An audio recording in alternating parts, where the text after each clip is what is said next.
Hello everyone, my name is Shane, and in this video, we're going to be doing an unboxing, and I'm going to give my first impressions on the titanium jet black color of the Galaxy S25 Ultra. This is a Samsung.com exclusive color, so I'll have links to it in the description if you want to check it out for yourself. But let's not waste any time, super excited to check out this black S25 Ultra with you guys.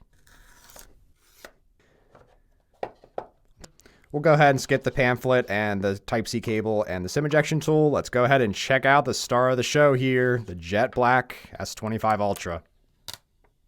First impressions immediately out of the packaging. Really liking the black color here. I like that we kind of toned down those black camera rings a little bit with this black color. If you compare this to the titanium silver blue color, you can see that those black camera rings really do stick out. So it is nice that they are toned down a little bit more on this jet black. What I also like about this Samsung.com exclusive jet black is that the sidings are also black. So you have a uniform color across the whole phone. On the other black color option Samsung offers, that has a lighter siding. So love that we're getting this black color around the entire phone. Let's go ahead and take a look at our S Pen. Of course, we're going to have the color matching on the outside here. But then our inside is going to be that color that is on the other S25 Ultra. So for whatever reason, we don't have an entirely blacked out S Pen to go with the entire blacked out phone.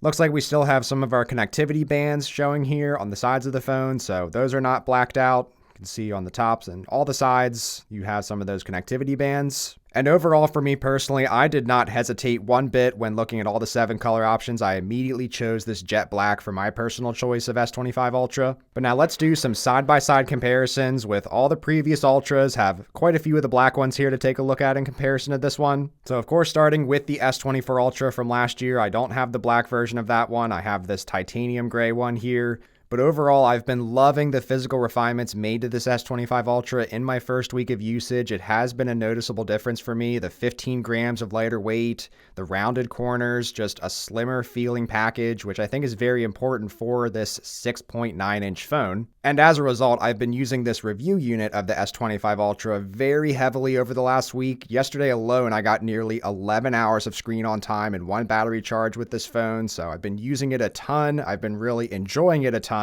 And now I'm loving it even more, especially now that we have it here in the black color. Looking at this side by side with the S23 Ultra, the S23 Ultra definitely has way more rounded sides on it. You can really feel those rounded sides, and the corners honestly aren't too bad on this one.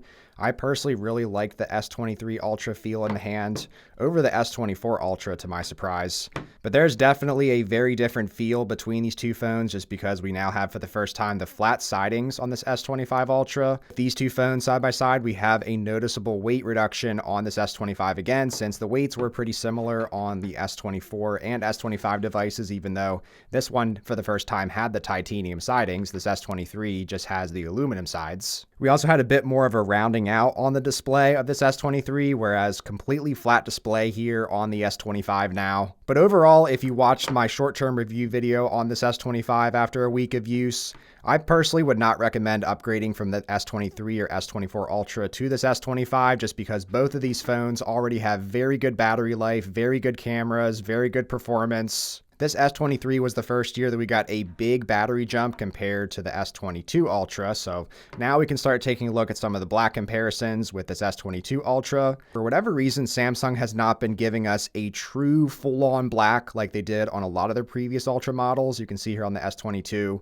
definitely a true black going on here, whereas the S25 Ultra still just has a little bit of that grayish hue to it. But I still prefer this S25 Ultra because of the matte siding. So you're not going to be getting a ton of fingerprints like you do on this S22 Ultra.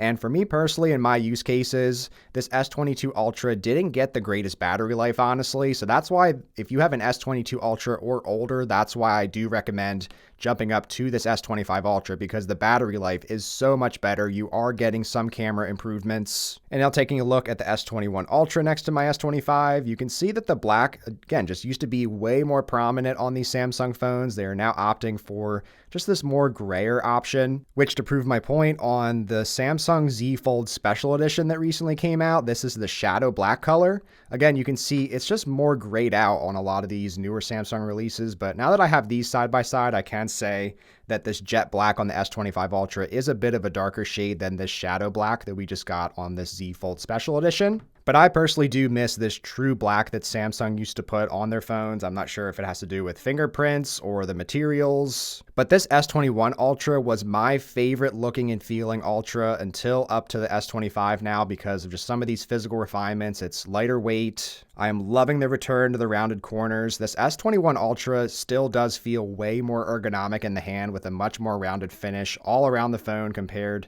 to the S25 Ultra now with a little bit sharper on the front side. But at this point in 2025, I do prefer and really like Samsung's design of their cameras. That you don't have a massive camera bump on the back like a lot of other flagship phones right now with these ridiculous camera cutouts that take up the entire back middle of your phone. Even though it might not have a ton of design language and personality, I do just simply prefer having just the cameras out here, no crazy camera cutout or anything like that. This was the last year we saw it on the Ultras here with the S21 Ultra.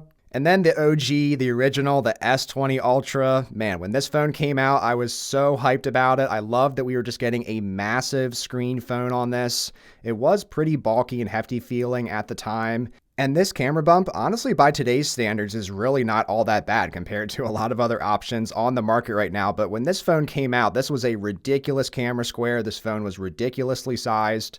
But I would say now at this point it was ahead of its time because I'm loving now having this 6.9-inch display size. And this is definitely the truest, blackest black that Samsung has put on any of these Ultra phones. You can really see the difference now in the black colors. Mind you, of course, this is a glossy finish. This is giving me reminders of Apple's iPhone 7 with that glossy black back. But I was so hyped up for this phone when it came out. It honestly didn't live up to all my expectations. I do believe this S20 Ultra was a bit overhyped at the $1,400 retail price. And the 100 times zoom lens, even though it existed, it wasn't honestly all that great. But at this point in time, the cameras have significantly improved on these, even though the specs might not seem like they've changed all that much with your 10 times and 30 times and 100 times zoom options. They're way more improved on these newer Ultras. And there's no better way to close out this video than with some outdoor shots here of this new jet black S25 Ultra. Have some side-by-sides with my silver blue here that I'll show.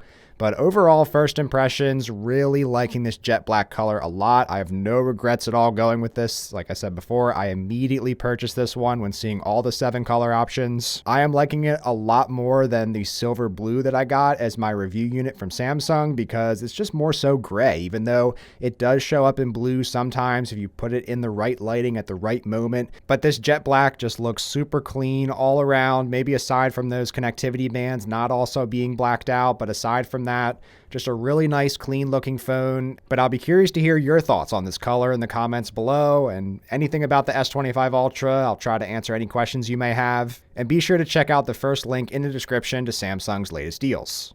Take care.